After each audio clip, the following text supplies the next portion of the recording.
it's better to pick up a recording mid conversation, like being able to reference things said prior to pressing record is like a gift of technology. Like I always do it on company calls. I'll just reference, and we're never going to speak again of what Mauricio said prior to pressing record, and then I just move on with the meeting.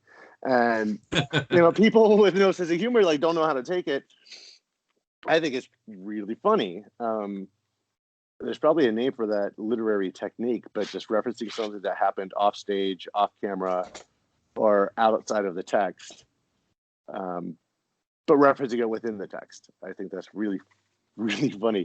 Now, I fucking hate it when things are made up outside of the text and introduced by the author. I love it when fans do it, but I hate it when the author does it. Like, the text is the text. You can reference stuff that doesn't really occur within it. You can reference incorrect historical facts, but in the diegesis of the story, it's a fact. But when authors do it, it's like, no, if you didn't write it that way, then, or film it that way, then it didn't happen. Anyway, so all of that in reference to what happened to us before I pressed record. And now we're live. Wow. Recording. Yeah, whatever. I mean, it's like an hour buffer. An hour in the past. So right. This is all history, when people see it. So. Yeah, more or less. I mean, anything could happen, really, and then it'll be totally weirdly irrelevant. Like, wow, they don't even acknowledge this momentous event that just occurred. Just like, yeah, we missed it. It wasn't really live. William, how are you? I'm doing pretty good, man. And you can call me Bill if you want to. I'll let you do that. It's my actual name. I only use William as an author, so it's always weird when people call me William. Really? Yeah. You've been Bill for, like, did you have any kind of Billy phases? I was Billy as a kid, and my sister still calls me Billy. And, like, when I was, like, a DJ in college, they called me Billy and stuff like that, but, like... What was your DJ name, though? My DJ name? I went through a bunch of random ones, but, like, I tried calling myself, like, DJ Lucid, but it didn't stick. It didn't matter.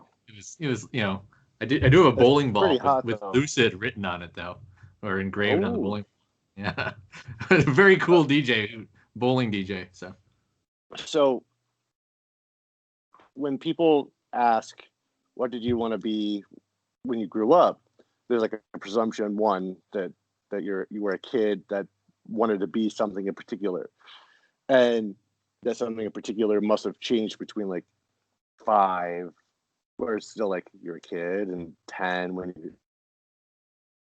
you're still kind of 15. Like, all of these people usually pick one answer. It's like, was it really the same thing that whole time? What did Billy want William to be when he grew up? Like, what was that going to be? Well, let me mute my phone here. I got a spam call coming in. I'm going to just mute this quick. Way young, it was, I wanted to be a writer. I remember that. I remember like in, it was like 2nd grade or something like that. Someone came, some author came in and talked to the class. I thought that was the coolest thing. And then, who it was? No, I have no idea. Probably just some, local children's author or something like that, but I still thought it was super cool. And I remember we did this thing in 2nd grade. I know it was 2nd grade for this, where we had to write a fan fiction type story of Care Bears. You had to come up with your own Care Bear. Mm-hmm. So I came up with Adventurer Bear. And he was like, kind of like an Indiana Jones bear. He had like on his chest, he had the pickaxe and like the mining, mining light helmet type thing or whatever. And my teacher, she liked it so much, she had me send it in to like the Care Bears company and everything like that. They're like, no, we don't take, unsolicited ideas, or whatever. That kind of no representation. Yeah, exactly. But they did give me free tickets to the Care Bears movie and a Care Bears poster, which was pretty exciting for a 2nd grader, back then. but it was just like, I think that was probably the first time where I ever wrote something where people like actually like, I mean, I was still only second grade, but it was like, oh wow. Oh, and it was fan fiction, which means you'd absolutely get shit on now. I can't even believe you got your start right there in fan fiction. It didn't corrupt your writing. It didn't you down this path of only creating low value derivative work. No, it was perfectly valid. That's hilarious. I don't know that anybody knows that about you. Yeah. So there was there's the writer part, but then like, I wanted to be a scientist for sure. Like that was like a big thing for me. I wanted to be some sort of scientist. And then I got into the computer world and I wanted to do stuff with the computers, but I still kept going back to science a lot. And I remember actually for a while in high school, and like so many people wanted to be, I wanted to be a marine biologist, is what I wanted to do. And I had planned on, I think it was like maybe that's better. I think that's a lot better, because saying you want to be a scientist is like saying you want to be a worker. It's like, it's like saying a scientist when you're like in like fourth grade. You don't know what you want to be. I don't know. So but like as I got into high school, like I really want to get into marine biology and stuff like that. And I was like looking at like, going to school in Key West and all that stuff. And then but then then I started taking psychology, and I had been dealing with depression and stuff like that, so I got into psychology, and I ended up going to UW-Madison for psychology, is what I actually went to college for. But I dropped that major with like one class left because it was a lab. It was like a 5-credit lab, and I was just like, I didn't want to do all that work, and because I didn't care that much about it.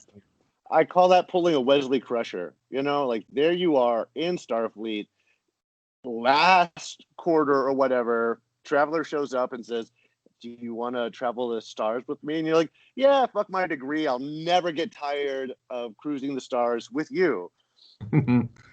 Well, I think he might have.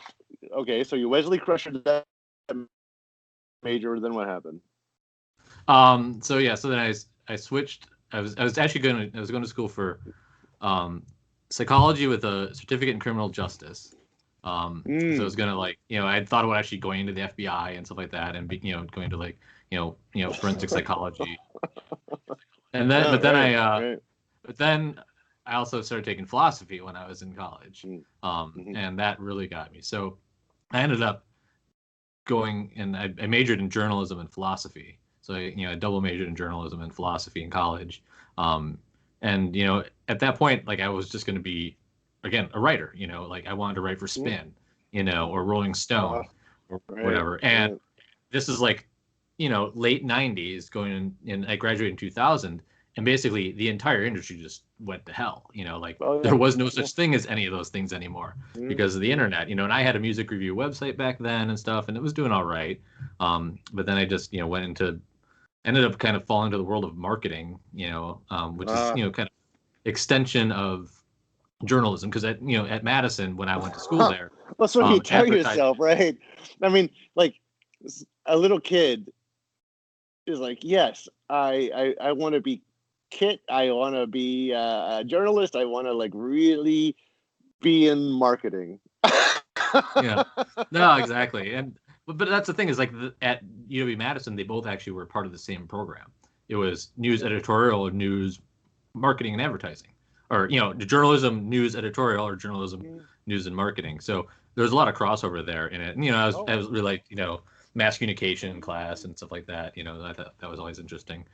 But the marketing thing just kind of came in from I really look at it from my love of the psychology and philosophy and communication. In that, like, it just fascinates me to try to understand how people work, so that and like why people make the decisions they make, and like how you can use that to help shift their behaviors. I mean, that's what marketing is. It's shifting behavior based upon messaging.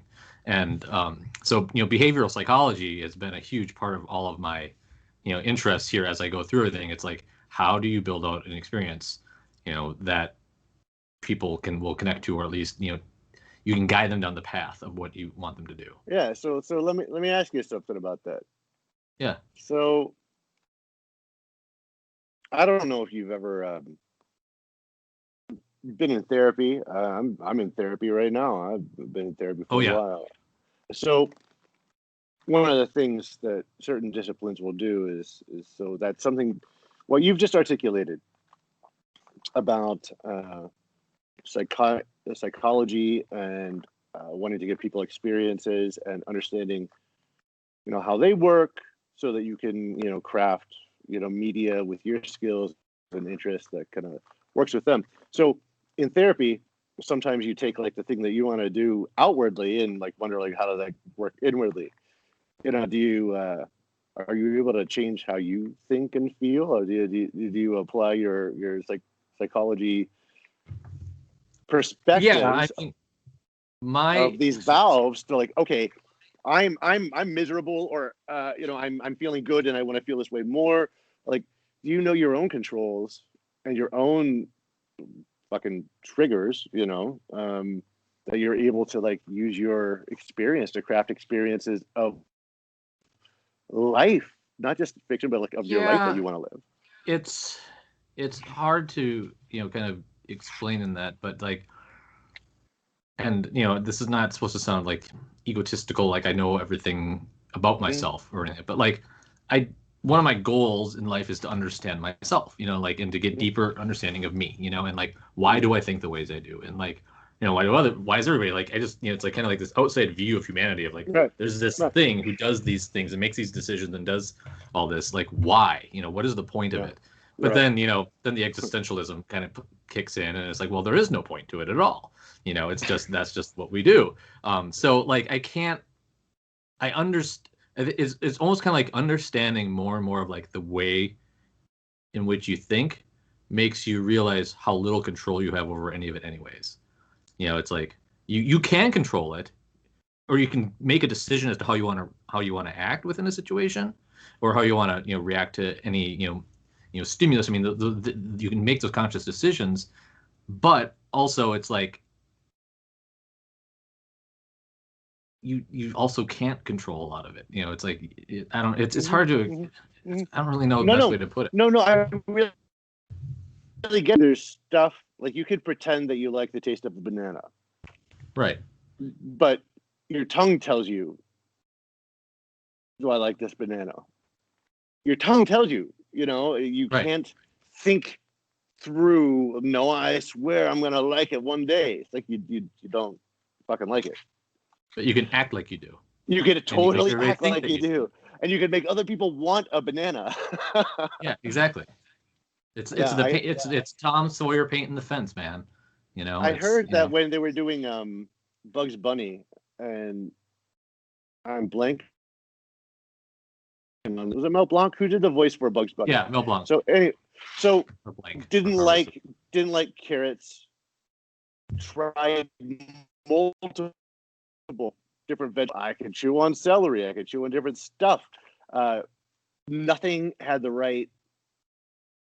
Didn't really read as in the audio as a carrot, so would take bites of actual carrots for the take, chew it, get that crunch, and then spit it out.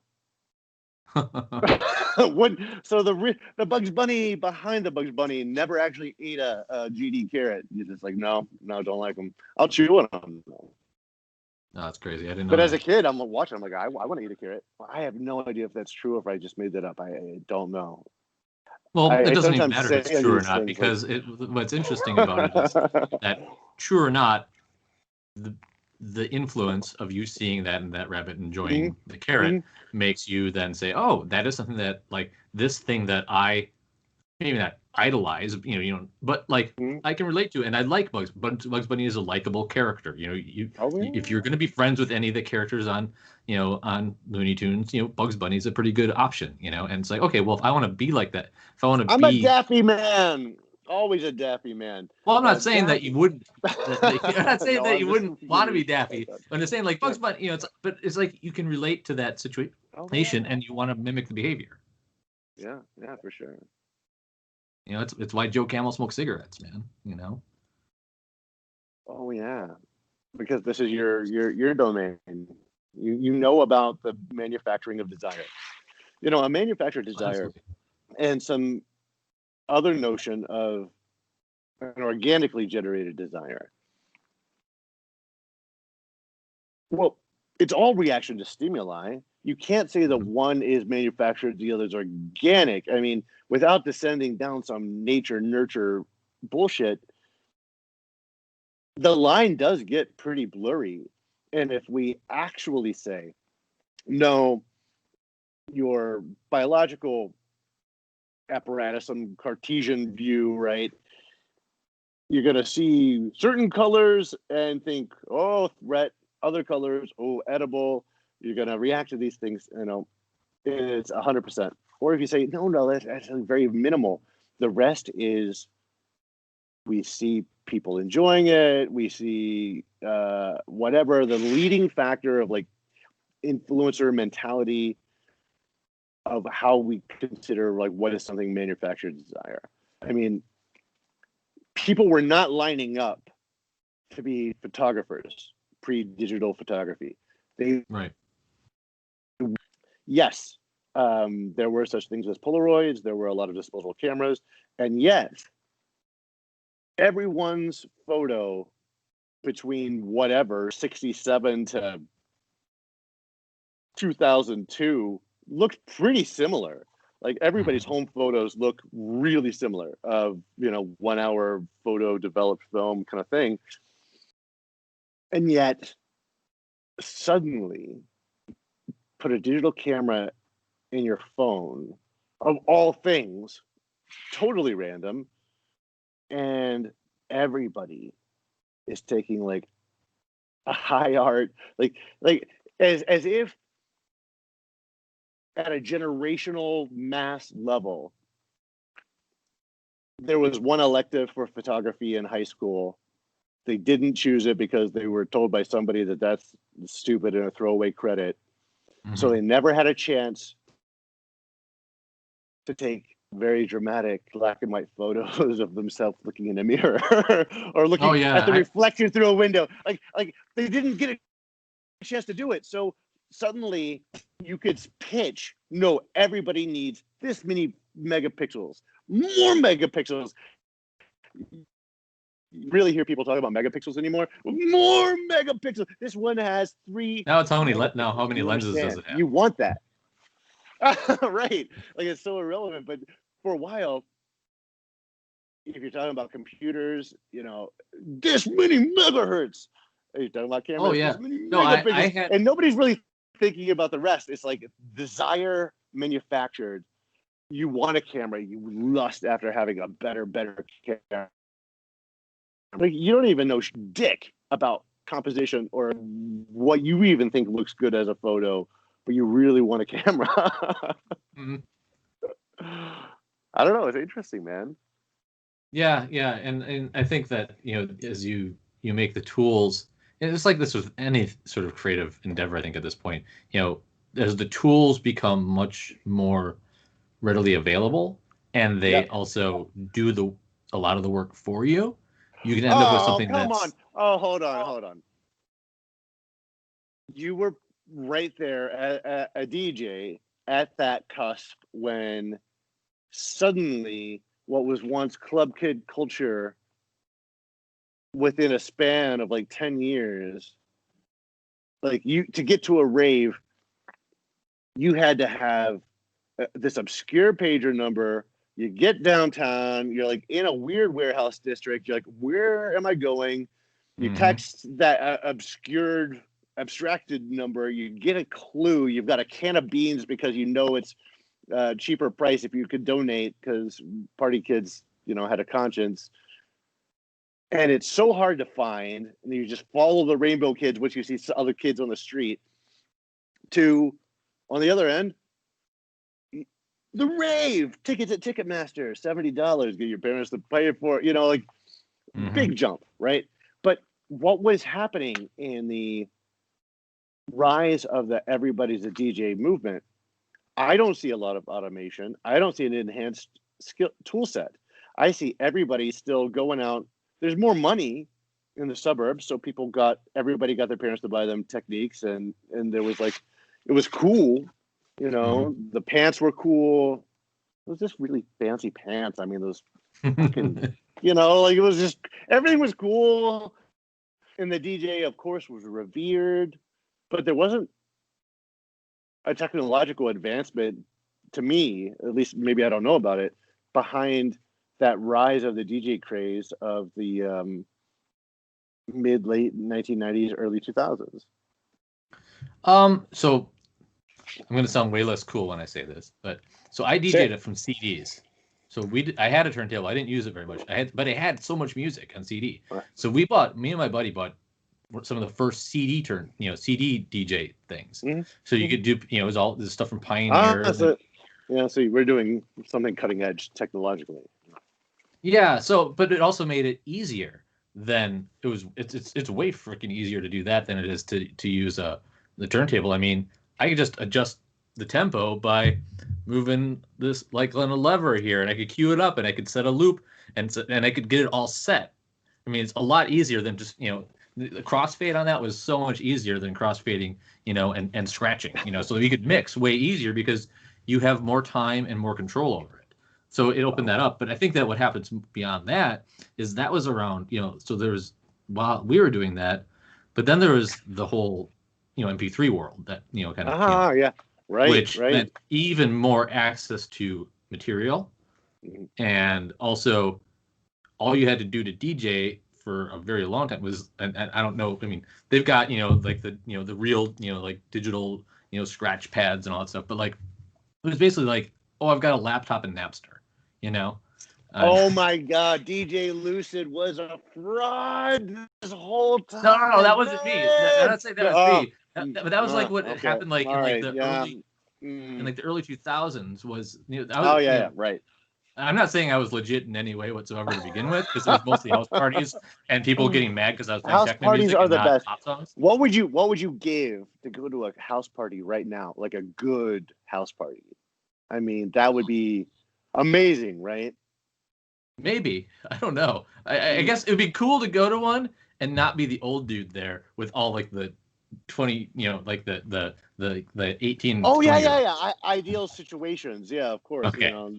Totally hot tub time machine style. Like. Yeah, dude. No, I mean, we can't go like we can't go to stuff like that now. That would be ridiculous. But yeah, man, like I definitely miss some of that stuff. I mean, a lot of people. My wife hated house parties, and I met her after that was all done. But the idea like sticky floors and beer all over the place, and it's like cigarette smoke just hanging everywhere. But it's like I don't know, man. I felt alive during that. It's like, I mean, like that was why I liked techno music as much back then too, because it was like probably as close to a spiritual experience as I could ever have. Oh yeah, throw in some MDMA and that. It's truly religious experience, it was a blast. It was a blast, and you could end up seeing the same people who live states away over multiple different parties, and you realize there's like this whole ecosystem here, and there's some full-time lifers, and you're like, whoa, it's kind of like meeting somebody who's like third or fourth generation Ren Fair, right? Like, oh yeah. I'm a legit blacksmith. I don't really know the real world. Basically Amish here in Ren Fair. Yeah, man. Like people in the party scene who were like all like deeply full-time in it, and I was always one step. And so my friends, I'm gonna let you pick up your part in just a second. Got, and as I'm sure you do, friends who stuck with it, and at least like one of them was somebody that I remember when we were 15. I'm like, you pose. I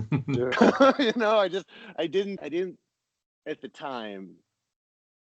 There was like a vaguely embarrassing social hierarchy, and I really thought this guy is a tourist. There's no way, this is what he really likes. And now 25 years later, he's still doing it. I see his name like all over if you look like in the party scene. I'm like, oh my God, he is totally far more committed than I ever was. Yeah, no, totally. Yeah, want to move on? Want to keep talking about this, or want to move on? I'm horrible at transitions. I feel like it's the same thing. It's the same thing. So, what it is that we imagine ourselves to be, like we're really bad prognosticators. I read somewhere once, and I have no idea if it's true or not, that the ability for our species to create a hypothetical of an imagining of a future event is one of our more recently developed, cerebral pieces, and therefore the least developed, and therefore we're really bad at guesstimating risk, reward, cost, benefit, and just generally picturing a future scenario. And I think about how we view our changes. A lot of people just chalk up anything past of their own biography as an embarrassing, shameful, isn't it dumb that I was part of that trend, or that was the year we all did that thing. Other people just retcon their own biography to say, no, I've always been consistent.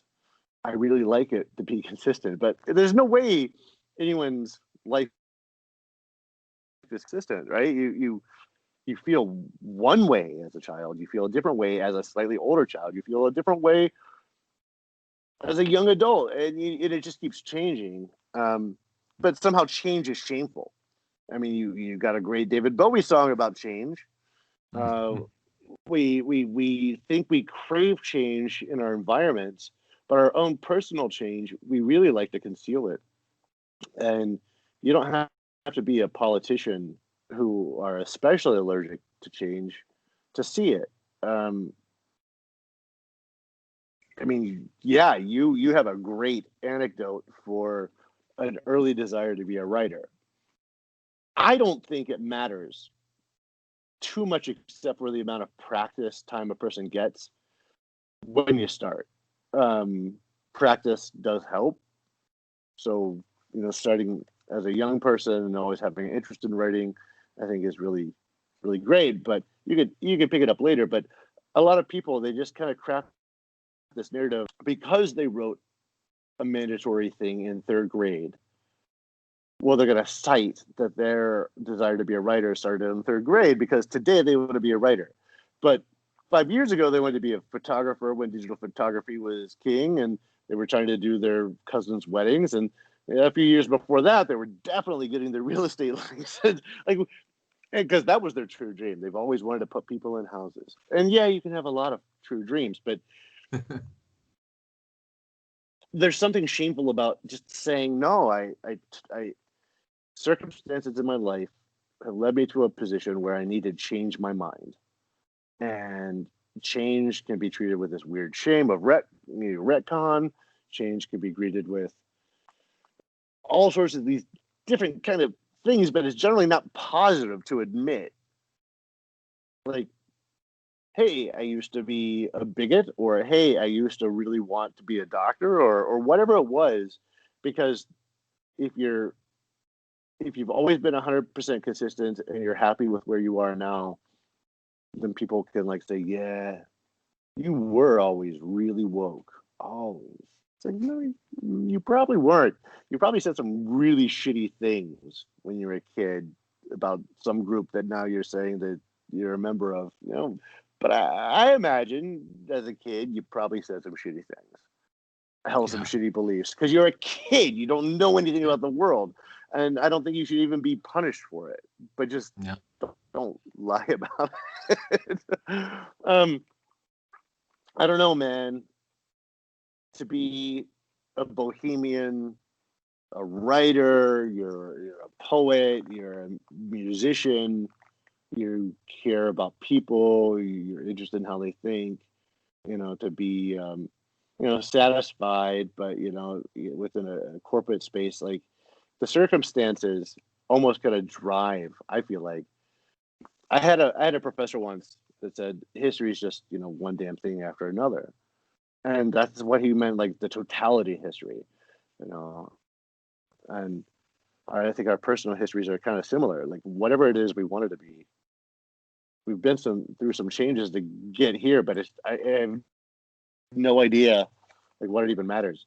So little Billy had a vision of who he'd be at different times, and then he'd be turned into this man, and he chose William as his authorly name, maybe because it sounds more mature, literary, I don't know, than Billy. I like the flow of it. Oh yeah, well, whether you say it's Guillermo or William, I've always thought it was a really cool name, man. Yeah, I just like the kind of like the William F. Aicher, like just like the William fucking Aicher is like just cool. You know, I mean, middle initial F. It has to be fucking, right. That's just the rule for what middle initial F means. Yeah, and it works too because it helps me distinguish between my. It's like, you know, everybody has all these different parts of who they are. You know, like what you see of somebody is not all who they are. So like. Yeah, there's some memes about that. They kind of divide it into four, and who your friends think you are as a whatever. Yeah. So it's like Bill Aicher. I mean, that's my professional. That's me as my professional in my life that is there. Then there's William Aicher, which is the other version of me. You know, and neither one's true or false. I say William probably holds more of all the rest of it. You know, but it's like what does your professional face look like versus the rest of your face, and you need to curate it, for lack of a better word. Yeah. Because everybody will look up who you are and all this other stuff, and people will look for reasons to ask you now, though. Yeah. If I ask you now, who do you want to be when you grow up? What do you want to be? Is it back to like square one? You want to be a writer? I mean, so really, like, when you finally do grow up, who do you want to be? So, I mean, I think it's, I think you'll probably agree with me on this, putting words in your mouth just to say it, but I think it's the fact for a lot of kind of creative people, there's this, it's like, I don't want my job to be a writer, to make it so that I write things that make money or to make money. I don't want to create things. It's like, I was talking to my wife about this, like Fast and Furious. It is made to make money. I mean, that's the purpose of it and the point of it, and that's fine. There's nothing wrong with that, and people enjoy it, whatever. I mean, you can have that stuff, but I don't want it to, like, what I'm doing is there for that purpose. If it ends up that I can do that, that's great. But that's where, like, I think the balance that I've achieved now, where it's like I've got a professional life that allows me to pay for my creative life, because my creative stuff, I mean, you've read Calibration 74. Like, if I was going to, like, write that and, like, start pitching that to... shit. We gotta... Okay, so we're at the 33-minute mark. Okay, so I tell everybody, this is where you have to, like, be a little bit mindful of what you say, because people pay attention. Certainly the first 5 minutes. But here we are, 33 minutes. We can basically say whatever we want. Calibration 74. What the fuck, man? Where did this come from? Okay, so I've read two other of your books. Love them. They're literary. They're clean copy wise. There's not a fault in them. They're really, I feel like they're in your head. They're very intellectual. They have action. I'm not saying they don't. Yeah. They have passion. I'm not saying they don't, but they're very cerebral books. It feels like reading, I don't know, not in terms of the language used, but it feels like reading a Philip K. Dick. Like, I know where I am, I can see very clearly, and I know what the story is about. You flip the first page of Calibration 74. This is like a whole different William than we've met in your other books. I haven't read everything you've written, but like no, and this feels really big. So I've kind of like my approach on a lot of the other stuff. It's like I switch around who I am as an author because I'm trying to figure myself out all the time. It's like I don't know myself as a vampire novels. I know. Yeah. And cool. So like I've got this idea, though, and I started this with Trouble with Being God when I was 20 years old when I started writing Trouble with Being God. Okay, so like it's not the best book in the world. It turned out pretty good for a book I was written when I was 20 years old, though it started. But the whole idea was like, how do I take some ideas that are maybe a little deeper than what is normally addressed, but throw it inside of a story that people will read. It's like, oh, okay, well, I'm just going to write a philosophy type book about like understanding of self and do you truly know who you are, what are your perceptions of yourself, and I'm going to throw it in a murder mystery, a crime procedural, and that was what that was. And a confession, that one was that a lot of that, I'd say, I always tell people 50% of the confession is real, and I'm not going to tell you what 50%. Right. I went through a bunch of shit, and like, I went through rehab, and because I was an alcoholic, and I mean, now I can have a beer and not get drink 40 of them or whatever, so I went through this rehab thing and stuff like that, and but like it was, but then I was like, okay, looking back on your life and kind of all that shit you went through, so it's like it was so much kind of confessional there, but also like I've been reading a ton of existential literature too. And so I was like, okay, well, I'm going to make this story again, but I'm going to tell a different version of it. Like, let's just show somebody he's not really a bad person, but he's not a good person either. It's like, you're not supposed to like the guy, and that's one of the things that people always would say, like, oh, I did not like the narrator. It's like, well, I fucking hope you didn't, because he's not really someone you should really, you want to hang out with. He's not a hero. I didn't write a hero, so that was, kind of doing the same thing. And then David Sparks, just that one, fell into that idea of, okay, I want to try to deal with again, these kind of philosophical questions of like, what is reality? What exists? What doesn't exist? How do we, are we who we think we are? And, where does consciousness live? Like, are you defined by your body? All these other things. And again, I was like, okay, well, I'll throw it into a future sci-fi fantasy, and it was fun because I wrote a lot of like, it was one of my first ones where I really got into more of like the fantastic, and I think you read it, and it had like, the eye fields and the chainsaw stuff, and like, there was some weirdness in there, and but then I was like, I ended up leaving where I was working. I worked there for 16 years, and I was like, who the hell am I? And I started working for another company. I remember this, yeah. Yeah, another company that I didn't really love. I mean, it was fine, but it's nothing that talked to me. So I was like, I'm going to be a writer who makes money, and I'm going to follow the 20 books to 50K plan, and I'm going to write to market. And I went out and I did research, and I was like, oh, okay, monster hunter is a popular term, and I was like, well, I like monsters. I like horror. I'm going to write a monster series. And I had a lot of fun with it. I mean, but the thing is, I started writing that under pen name. Damon Renfield was the name I was writing. I remember that, yeah. Because I was like, I'm going to write this completely different thing, and I'm not going to worry if it's good or well written or not. I'm just going to write something that people want to buy, But then it turned into that I couldn't do that because I cared too much. And I was like, and I think it turned into a pretty good story. And actually, I enjoy telling those stories. I'm gonna do my next book is probably gonna be the werewolf one on it, because it's like, I love 80s horror films and splat stick and all that stuff. So it's like, it gives me an opportunity just to be like, okay, let me just be ridiculous, and tell a funny, gory story. And in the werewolf book, he murders someone with a spoon. It's just fun. It's like, but Calibration 74. Yeah. But like, to kind of get to the answer to your question, Calibration 74, I think, is like kind of like my reaction to it. It's like, okay, I created something that was meant to sell, and it did okay. And if I would have done better, if I would have done the follow-up when I was supposed to, but I switched jobs again and I moved, so I canceled the pre-release. I didn't finish it. I didn't follow the world was on fire. So... Yeah, well, exactly. But I mean, the sequel was supposed to have come out like, oh man, not last. It was like fall of 2019 is when the sequel was supposed to come out, and it was like I was going to release a book every 6 months. I was like, I'm going to follow this release schedule because I could crank them out. I mean, I wrote all of Undead as a Doornail in like, I don't know, like 2.5 months, so I could crank it out if I need to.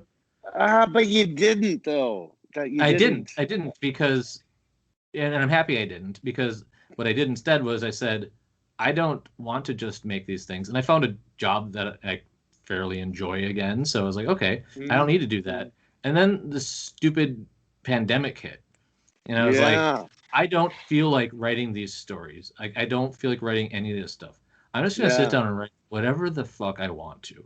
And I'm just going to, it's just going to be a dump from my brain, because I don't care if I sell a single copy of this book. Yes, I would like to sell some of it, but it's not written to be sold. It's not written to be, it's written to be sold. I mean, it's a product, but like, I don't want it to be like, it's not going to number one on the best New York Times bestseller list, Okay, what was it like writing it? So tell me. So the way I wrote it was, so first of all, that beginning part where I start going through the numbers, I think that's kind of like an anxious habit that I have, where like, I'll look at a VCR or a clock and like I take the numbers and I add the numbers together and I start dividing them, and it's like, looking at right now, it's like it's 8:43, so 51, okay, 51, I don't know what that's divisible by, so I had to break it up, but it's like, okay, 6, 3, 2, 1, they like, I totally get it. I get it. I break up visually every single object. It started when I was like riding in the backseat of cars. I break up objects visually into triangle, circle. Okay, I could break that into 3 triangles and a circle. Like I just break up objects into shapes. It's just compulsion. Always has been. And like when I walk, I always count my steps. It's not like I want to count my steps, but I count. It's just, it happens. It's like I'm walking like 1, 2, 3, 4. So like that falls into the book, because it's like that's what I do, and it's so that's kind of where some of that stuff came from. But like the way I wrote it in general was like, okay, and I this is gonna be a hard one for me to explain, but I'm sure other people have done this same thing, so they'll get it. But like, it's like, I live here, all the time, my brain is, but like to write it, I had to kind of go, here, right. I had to like, it's like it's a mental shift of state of consciousness almost to write it, which sometimes I'd have a glass of wine if I was going to write or something like that, would help a little bit, just so I could like allow myself to like not think about what I was doing. But it was like, how do I shift my brain to not be thinking about what I'm doing and just write? And that's what it was. It was like, it was just like, here's what comes up next in my head. And that is, if some people, my wife doesn't understand how I stay sane with it, but that's what my brain's doing all the time. It's not necessarily that flow. I mean, I turned into the character in that book, but like, it's like when I close my eyes, they thought, I had to go to a sleep doctor a year or two ago, because that's when you came out to see me. That had just happened. Yeah. It was about a year ago. I got a CPAP now, but they thought I had narcolepsy, and and they still think I might. I mean, they don't know, but the CPAP helped a ton with the apnea part. But like most people, when they go to sleep, I didn't know this, but like they don't start seeing things right away and dreaming right away. like as soon as I close my eyes, like I'm dreaming. It's like my wife will wake me up like 5 minutes after I fall asleep, and I'm in the middle of a dream. So like I enter REM sleep quickly. So you're in REM instantly. Yeah, right. Yeah. So so I don't know, man. Like that's just kind of like what this is. Was kind of like me allowing myself to do that while I was awake. But it also, it's just like, well, it shows, man. Yeah, I mean, what's interesting is I think that there's this, personally I have a worry that some people will think, oh, this is pretentious or this is word salad or whatever, but like it doesn't really matter, I guess, if people think that or not, because like I know what is going on in it, and there actually is a point, and there's an actual thought process behind it. And if you follow the flow and you really want to, you'll see kind of what the hell I'm thinking about. It's just if you want to take the time to do it or not, that's up to somebody. It's magnificent. And you know what? I promise you, there will be meaningful interpretations of this work have nothing to do with your intentions or how you structurally did position it. There's enough. Well, and that's the thing I'm hoping too, is that people, because the I think I've said this to you, but like part of the there's a narrative kind of in there. I mean, there's a story, people follow it. But I also wanted very to like strong, I think. Yeah. But like I also wanted to like act as just like almost like, how do you take drugs by reading a book? And not like in some silly way, but like I felt less alone reading it. Like when I'm reading Logan Ryan, our friend, he also writes, in a way that very a balm on the loneliness of some of our vectors of creativity. You say Chad, are not. Sorry, you cut out for a second. You say Chad? Logan Ryan. Oh, Logan. Okay. Yeah. Not to say that like our vector is like identical, or to say that it's the only way that people could feel it, because some people, they get a little teary-eyed at the Muppet Babies theme song. Like, that's me. I'm also very sentimental. But reading it, like it's what I wanted to be reading. It's very close to some of the experimental theater of the real authors that I was like really into in 94, 95, 96 even. It feels like reading industrial music. It feels like I could see a score to this by Trent Reznor and Atticus Ross. Like the whole thing connects like with our generational gestalt to me. And so there's going to be people like me that pick up on these same kind of cues. Really a very special book. You gotta release a hardcover. You gotta do it. I'll try to figure out how. I haven't never done that before. I'll talk to Chad. I will work with you on the creation and selling of yourself, autographed hardcovers, because I think the distribution on hardcovers themselves is not as easy, but it does work.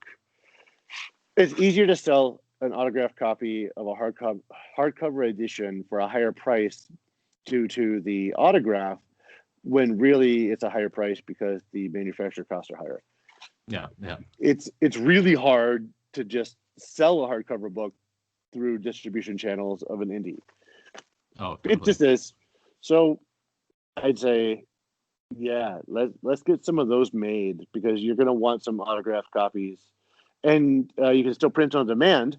So you'll just have to say fulfillment of the order takes, I don't know, 20 days post order, and then build in the cost of ship to you, ship to them, and the hardcover print cost. But as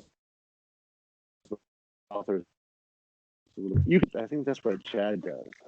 Yeah, I'll check in with you after this, and we can figure out what that is, because it's not an area I've never looked at before. Well, I do think that Amazon is probably going to produce a hardcover within 2021. I would guess within Q1 they'll roll out I have no idea what the quality is going to be like, but I have heard some rumors that they're setting up some print shops. It's not global yet, but they're setting up some print betas for hardcover. So it's going to be one of those like plastic heat-on covers. It's still fucking hardcover. Yeah. Oh yeah. Totally. While you're talking about the cover of the book, it reminded me. Did I tell you what the cover is? Like the actual. You didn't tell me specifically. I saw a post that you made about it, and it's your son's artwork. Yes. Yeah. It was. I've got 3 boys, and he's my youngest. He's 6. He's the one I think I told you he had, viral encephalitis and infantile spasms and all this stuff. So he's delayed but not super delayed. I mean, he's been catching up more and more. He's in normal class and everything like that. Yeah. Now in school and everything like that. but but so anyways, it's that son Henry, and he was painting dice actually, what he was doing, and I saw that painting, and I didn't even know it was a dice. I saw the painting, and the second I saw it, I'm like, that's the cover of Calibration 74. I don't know what, I didn't know what it was. I didn't care. But actually inside the book, now I think I sent you a copy where I've got section 1, 2, 3. That's using his other dice paintings to separate it out. Because what was funny, and I don't know, it's like the question is like, where does influence come from and where do you make these decisions? It's like, did I end up, the parts in the book where I talk about rolling a dice, because it happens once or twice in there, and like moving, like, was that because of the cover and the art that he did, or would that existed without it? I don't know, but it ties together. Well, that's a Matrix question. I don't know either. But it really does. I think it's quite. It's a good cover. It's not just one that has like connections, but it's also like a good cover. Oh yeah, well, it's like, so, it's like, what does it mean? It's like whatever the fuck you want it to. Really nice way to that's what the book does too. Yeah. I'm really happy you wrote it.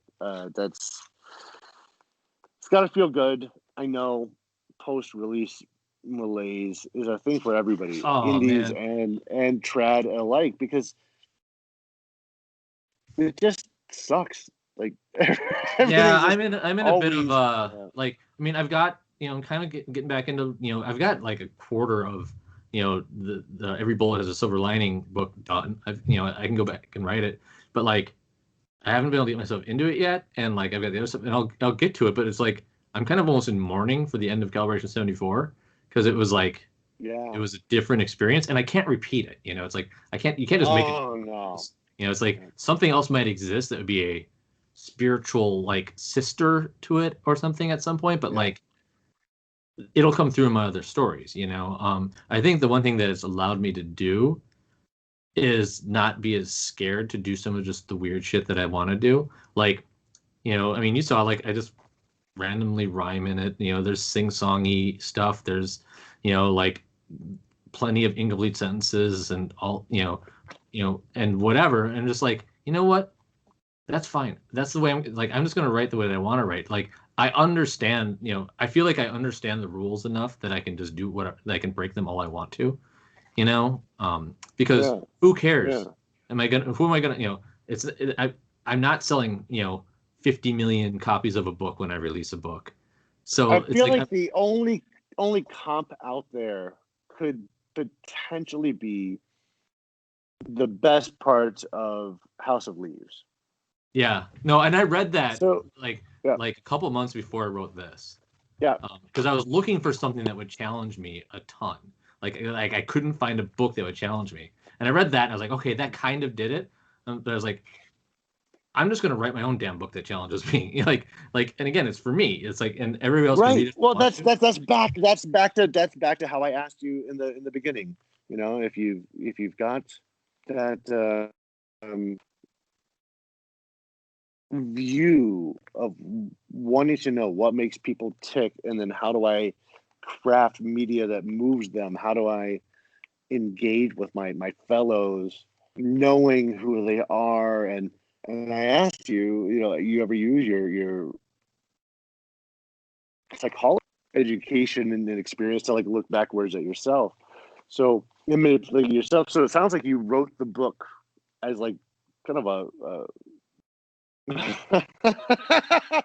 kind of as a masturbatory self-love, but like one you needed. Like I think you needed. It was, especially because of the stupid pandemic, man. Like, I mean, and you'll see the pandemic stuff come through there in it. I'm sure 50 years from now, if somebody reads this, they're going to understand what I was writing, because it's like I feel trapped. I feel stuck. Almost journalistic in that way, right? Because it was, because I only wrote like. I would only write 1 or 2 calibrations at a time, and they would only be written when I wanted them to. Also, it's like I didn't sit down and like, I'm going to write this story. And I didn't think about what it was going to be. It's like, how do I feel right now? And how does that tie into what was going on before? And how do I translate that into something that fits in some way? So it is, but it's also really innovative. Like, okay, a lot, and you've even like tweeted a lot, and you've talked a lot about training and formalism in writing, and it's not like you're a snob or pretentious, but you do believe that there's like a skill set that one should obey, and yet motivation and rebellion and I don't even know that I would say you should obey it. And that's the thing that frustrates me the most when people talk about like all these writing rules and all sorts of stuff.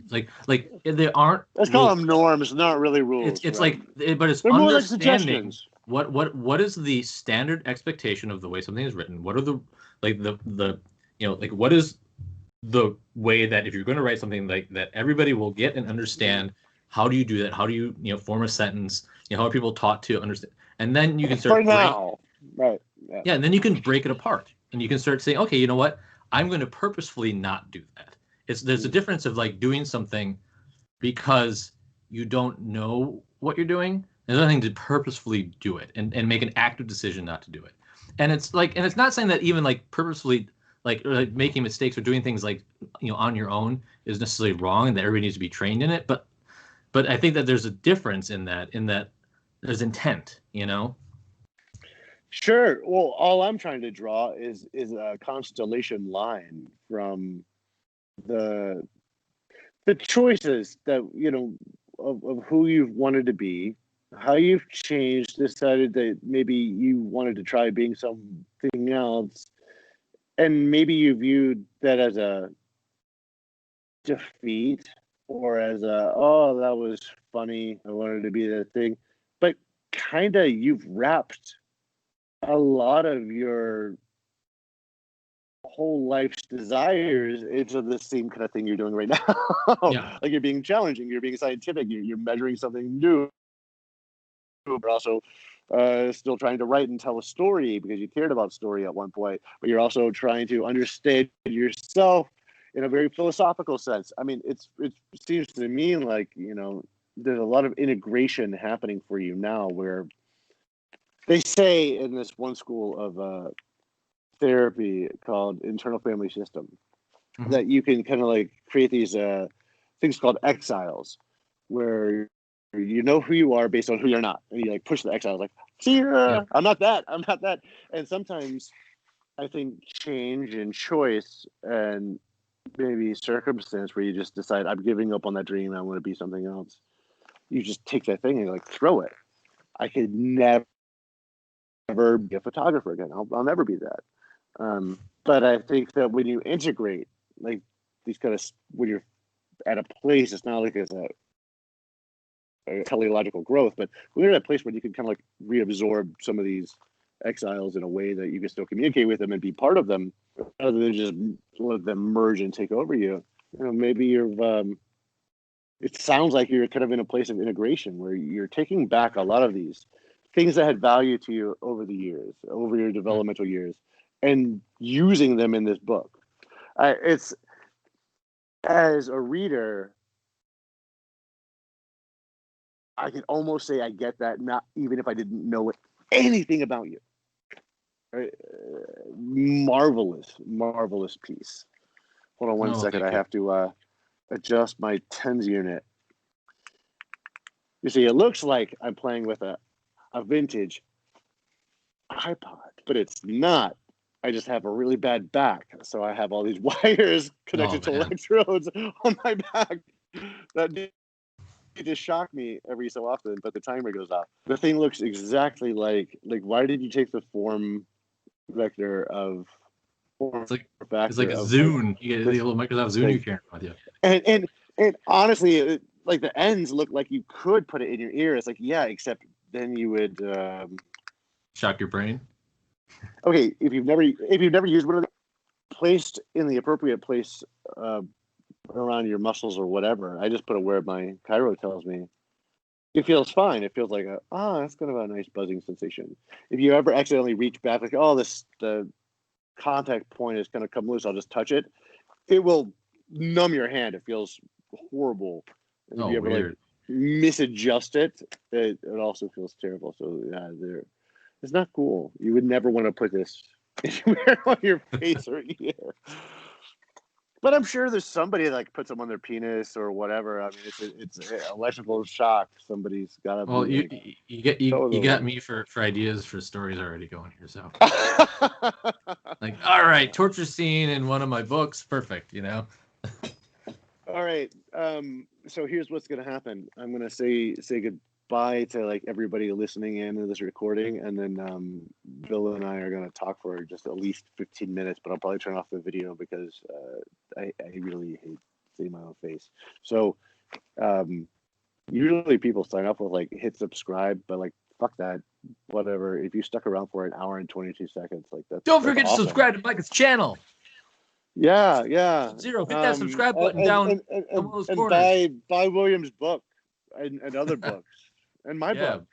But just buy some books, man. Buy books. That's the biggest thing. Buy some books. If you don't buy books, fuck off. Go watch a good movie. That's it. Yeah.